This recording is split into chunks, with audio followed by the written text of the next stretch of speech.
السلام علیکم،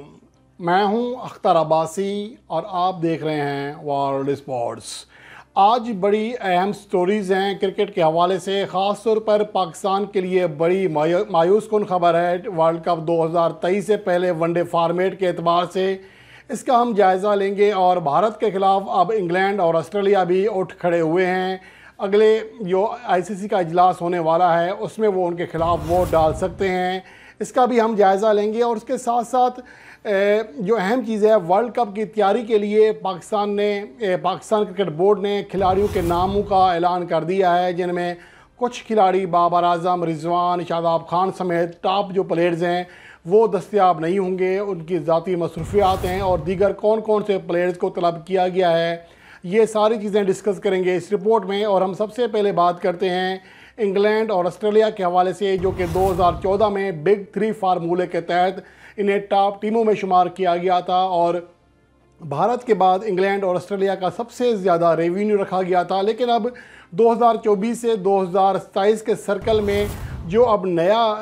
revenue model آ رہا ہے اس میں بہت بڑا دھچکا لگا ہے ان دونوں ممالک کو، جہاں پر بھارت کا جو پرسنٹیج ہے 38.5% رکھا گیا ہے، جبکہ اس کے مقابلے میں انگلینڈ اور آسٹریلیا کا جو تناسب ہے یا ان کا جو شیئر ہے وہ 7% سے بھی کم ہے، جبکہ پاکستان کا 6% سے کم ہے، نیوزی لینڈ کا بھی کم ہے۔ تو اس پر انگلینڈ اور آسٹریلیا نے بی سی سی آئی کو خط لکھا ہے اور انہیں یاد کرایا ہے کہ کیا 2014 میں ہم وہی ٹیمیں نہیں ہیں جنہیں بگ 3 میں شمار کیا گیا تھا، جنہیں سب سے زیادہ معاوضہ یا حصہ لینے والی ٹیموں میں شمار کیا گیا تھا، لیکن اب اچانک کیا ہوا کہ ہمارا جو ریونیو کا حصہ ہے اس قدر کم کر دیا گیا ہے۔ گو کہ انگلینڈ نے کسی حد تک اس بات کو تسلیم کیا ہے کہ بھارت چونکہ سب سے زیادہ ریونیو اکٹھا کرتا ہے،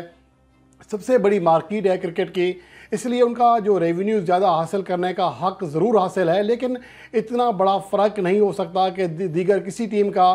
7% سے اوپر جو ہے نہ ہو، اور جبکہ بھارت کو 38.5% حصہ ملے، جو کہ اگلے سائیکل میں ہو سکتا ہے کہ 50% یا ایسے بھی بڑھ جائے۔ تو یہ چیز کرکٹ کے لیے بہت زیادہ خطرناک ہے، اور ویسے بھی حالیہ جو عرصہ گزرا ہے، خاص طور پر گزشتہ 2 سال، اس میں بہت زیادہ جو ساری چینجنگز ہیں وہ آ رہی ہیں۔ اس میں سب سے بڑی چینجنگ تو یہ ہے کہ جو آئی پی ایل کی فرنچائزز ہیں وہ اس قدر سٹرونگ ہو گئی ہیں پیسے کے اعتبار سے کہ دنیا بھر پر اب ان کا قبضہ ہونے جا رہا ہے۔ آپ ان کی مثال لے لیں، یو اے ای جو T20 لیگ ہے، اس میں ان کی 3 جو ٹیمیں ہیں وہ اسی آئی پی ایل فرنچائز اونرز کی ہیں، اور ساؤتھ افریقہ T20 لیگ میں بھی یہی حال ہے، اب امریکن لیگ میں بھی یہی حال ہونے جا رہا ہے، سری لنکن پریمیئر لیگ میں بھی یہی ہے۔ اور اس کے ساتھ ساتھ اب جو آئی پی ایل کی فرنچائزز ہیں اس نے جو بڑا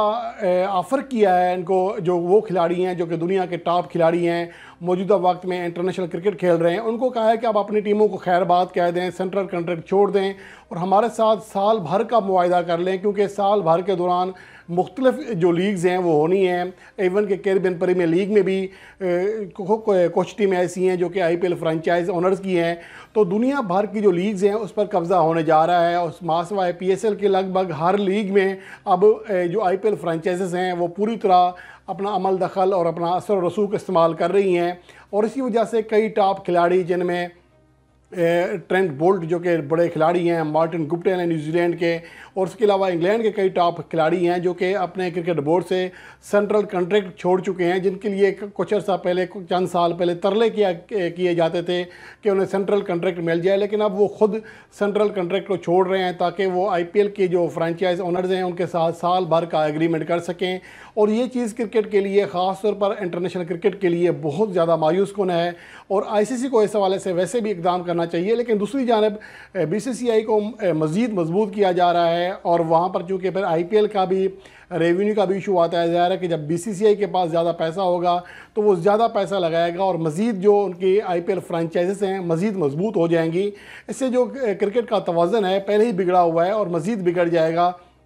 تو یہ چیزیں سب کو سوچنا پڑیں گی۔ انگلینڈ اور آسٹریلیا کو 2014 میں بھی جب ہمارا اسپورٹس رنگ میگزین تھا تو ہم یہی لکھا کرتے تھے کہ فی الحال انگلینڈ کو یا آسٹریلیا کو یہی لگ رہا ہے کہ وہ بگ 3 میں شامل ہیں، ایون کہ پاکستان کو بھی بگ 4 میں شامل کرنے کا لالی پاپ دیا گیا تھا، بعد میں سائیڈ لائن کیا گیا، اور یہ ہم اس وقت بھی لکھ رہے تھے کہ انگلینڈ اور آسٹریلیا کا یہ جو ساتھ ہے یہ زیادہ عرصے کا نہیں ہے، ٹیشو پیپر کی طرح استعمال کیا جائے گا پھر پھینک دیا جائے گا، اور اب وہی کچھ ہو رہا ہے۔ اور اب انگلینڈ کو بھی اور آسٹریلیا کو بھی اس بات کا احساس ہو گیا ہے، جنہوں نے BCCI کو خط لکھا ہے اور کہا ہے کہ یہ سراسر ناانصافی ہے، اور اب ICC کے جو آنے والے اجلاس میں جو ووٹنگ ہونی ہے ریونیو ماڈل شیئرنگ ماڈل کے اوپر، اس میں اب انگلینڈ اور آسٹریلیا سمیت کئی ممالک اس کی مخالفت کریں گے، اور یہی وجہ ہے کہ BCCI کے ٹاپ آفیشلز چیئرمین اور چیف ایگزیکٹو یہاں پاکستان آئے 2 روز کے لیے، اور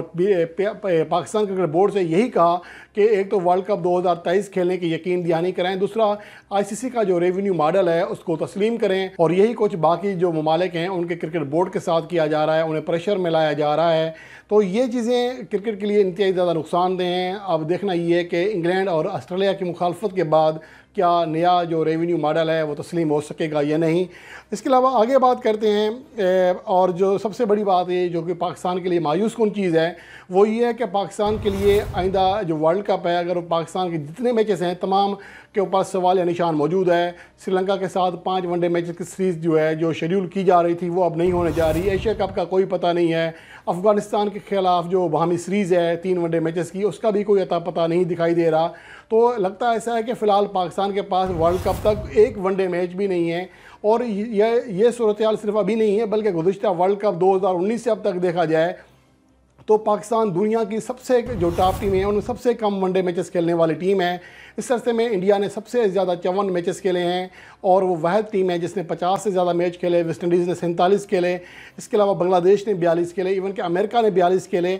سری لنکا نے 40 کھیلے، لیکن پاکستان نے صرف اور صرف 28 ون ڈے میچز کھیلے ہیں ورلڈ کپ 2019 کے بعد سے لے کر اب تک۔ اور اس کے علاوہ جو سیکنڈ کم میچز کھیلنے والی ٹیم ہے وہ زمبابوے ہے، وہ 33 میچز کھیلنے میں کامیاب رہی۔ ساؤتھ افریقہ نے 35 ون ڈے میچز کھیلے۔ تو یہ عالم ہے، اور اس کے علاوہ جو سب سے بڑی بات ہے کہ ہم اپنے جو ٹاپ کھلاڑی ہیں،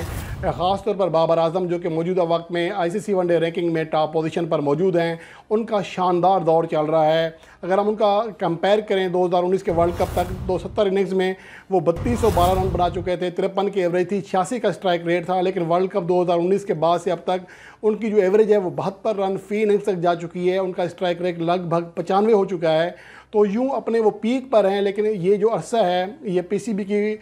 کچھ کہہ لیں کہ نااہلی کی وجہ سے یا ICC کی جو غلط شیڈیولنگ ہے اس کی وجہ سے بابر اعظم اس جو اپنے پیک ہے اس کو یوز نہیں کر پا رہے، ورنہ ان کے نام کئی بڑے ریکارڈ ہو سکتے ہیں۔ تو یہ چیزیں بہرحال مایوس کن ہیں پاکستان کے لیے، اور خاص طور پر ورلڈ کپ 2023 سے پہلے بھی اگر پاکستان کو کم ون ڈے میچز ملتے ہیں تو یہ انتہائی زیادہ بدقسمتی کی بات ہوگی۔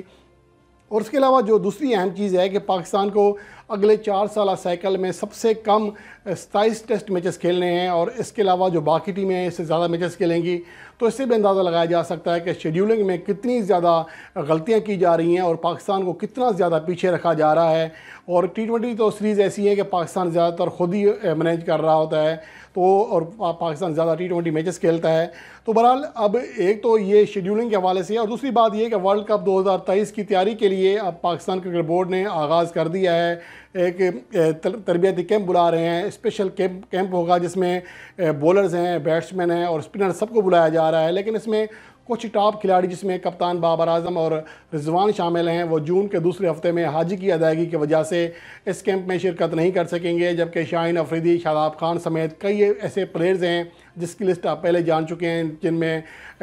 وہ کھلاڑی موجودہ وقت میں T20 بلاسٹ کھیل رہے ہیں اور وہاں پر وہ اپنے معاہدے پورے کریں گے، یعنی کہ وہ بھی اس کیمپ کا حصہ نہیں بنیں گے، جبکہ سرفراز احمد ذاتی مصروفیات کی وجہ سے اس کیمپ کا حصہ نہیں بنایا گیا ہے۔ محمد نواز ابھی تک اپنی جو ان کی انجری تھی اسے مکمل طور پر فٹ نہیں ہو سکے، وہ بھی نہیں کھیل رہے۔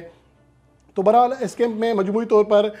جو 13 اسپنرز کو بلایا گیا ہے، 11 فاسٹ بولرز کو اور 14 بیٹرز کو بلایا گیا ہے، اور یہ کیمپ 10 سے 21 جون تک لاہور میں لگایا جائے گا نیشنل کرکٹ اکیڈمی میں۔ اس کے علاوہ جو اسپنرز کو بلایا گیا ہے ان میں ابرار احمد ہیں، علی اسفند ہیں،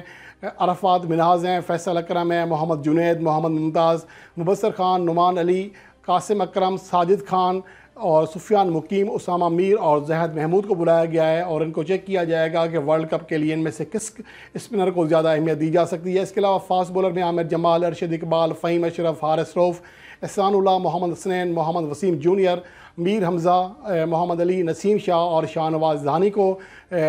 طلب کیا گیا ہے۔ نسیم شاہ لیسٹر شہر کے لیے کھیل رہے ہیں، لیکن چونکہ ان کا ایگریمنٹ متبادل پلیئر کے طور پر ہے، اس لیے وہ جلدی آ جائیں گے۔ اس کے علاوہ جو بیٹرز ہیں ان میں عبداللہ شفیق، حارث سہیل، حسیب اللہ، حسین طلعت، افتخار احمد، امام الحق، کامران غلام، محمد حارث، محمد حریرہ، عمیر بن یوسف، سائم ایوب، سلمان علی آغا، سعود شکیل اور طیب طاہر، یہ وہ کھلاڑی ہیں جن کو بلایا گیا ہے۔ اسپنر کا جو کیمپ ہے وہ 10 سے 15 جون تک لگے گا اور فاسٹ بولر 16 سے 21 جون تک۔ اس دوران تمام بیٹرز جو ہیں وہ بھی ساتھ ساتھ رہیں گے، تو یہ اچھی چیز ہے۔ دیکھنا یہ ہے کہ اس میں سے کون کون سے کھلاڑی پاکستان کے لیے ورلڈ کپ پول میں شامل ہوتے ہیں۔